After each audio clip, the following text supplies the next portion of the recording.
اللہ نے علم عطا فرمایا ہے، اور علم اگر انسان کو اللہ کی ان آیات میں غور و فکر کرنے کی دعوت دے اور غور و فکر کرنے کی طرف لے جائے تو سبحان اللہ، اس علم سے بہترین کیا چیز۔ انسان آج سائنس پڑھ رہا ہے، سائنس کر رہا ہے، تو سائنس اگر اس کو علم کی بنیاد باریکیوں کے ساتھ اگر اللہ کی معرفت کی طرف لے جائے تو اس سے خوبصورت علم اور کیا ہو سکتا ہے۔ انسان پڑھتے ہوئے ان چیزوں کو دیکھے، کس طرح اللہ تبارک و تعالی ایک درخت سے پھل کو پیدا کرتا ہے، ایک چھوٹے سے پودے سے کونپلیں پیدا ہوتی ہیں، پتے نکلتے ہیں، وہیں سے پھول کلی چٹکتی ہے، پھول بن جاتی ہے، خوشبو بکھیرنا شروع کر دیتی ہے، کائنات کا نظام، یہ ساری چیزیں فرمایا اللہ تعالیٰ نے تو یہ آیات، یہ نشانیاں، یہ مظاہر فطرت تمہارے سامنے رکھ دیے۔ اب غور و فکر کرنا، اس میں توجہ کرنا اور اس سے اللہ کی معرفت حاصل کرنا تمہارا کام۔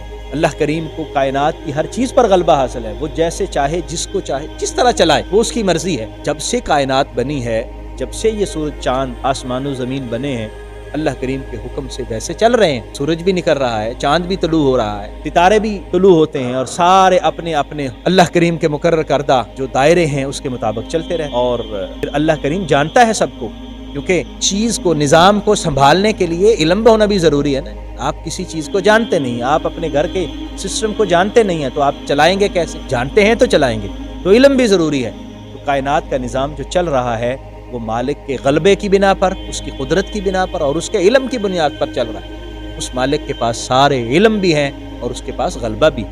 خرج الحی من المیت، وہ زندہ کو مردہ سے نکالتا ہے، وہ مخرج المیت من الحی، اور مردہ کو زندہ سے نکالتا ہے۔ ایک مردہ بیج ہوتا ہے، اس میں ہمیں کچھ بھی زندگی کی رمق دکھائی نہیں دیتی، وہ بیج چرتا ہے اور اس میں ایک پودا نکل آتا ہے، وہ بیج پھٹتا ہے، اس میں سے ایک درخت اگتا ہے، اس درخت پر پھل پھول لگتے ہیں، اس پودے پر دانے اور اناج اگتا ہے، گندم، چاول، جو، یہ ساری چیزیں اس پر اگتی ہیں۔ کیسے؟ اللہ تعالیٰ ایک مردہ سے، انڈا ہے، انڈا سے پرندے پیدا ہو رہے ہیں، مردہ سے اللہ زندگیاں عطا فرما رہا ہے، اسی طرح زندہ سے مردہ کو پیدا فرما رہا ہے۔ یہ اس کی حکمت ہے، یہ اس کی کاریگری ہے، کسی کے پاس یہ اختیار نہیں ہے۔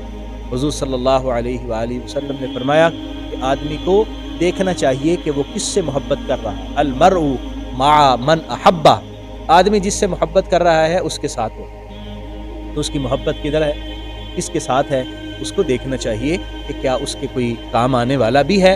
یہ شریک، یہ بت اور یہ معبودان باطلہ، یہ تو کسی کام کے نہیں ہیں، اور نہ ہی کل قیامت کے دن اللہ کی بارگاہ میں کچھ کر سکیں گے۔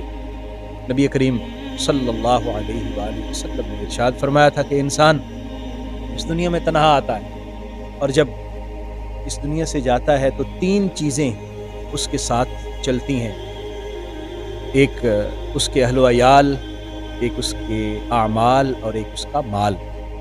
مال تو گھر میں ہی رہ جاتا ہے، جب انسان کی میت اور چارپائی گھر سے نکلتی ہے تو مال گھر میں رہ گیا۔ اہل و عیال، رشتہ دار، عزیز و اقارب، وہ ساتھ چلتے ہیں، جنازہ پڑھتے ہیں، وہ بھی قبر تک، قبر میں اکیلے زمین کے حوالے کر کے، قبر کے حوالے کر کے وہ بھی پلٹ آتے ہیں۔ حضور فرماتے ہیں پھر صرف اس کے اعمال باقی رہ جاتے ہیں جو قبر میں اس کے ساتھ چلتے ہیں۔ تو انسان کو اس حوالے سے غور و فکر کرنا چاہیے کہ جو وہ ساتھ لے کر جا رہا ہے، جس نے آگے ساتھ چلنا ہے، جو اس کا زاد راہ ہے، وہ کیا ہے۔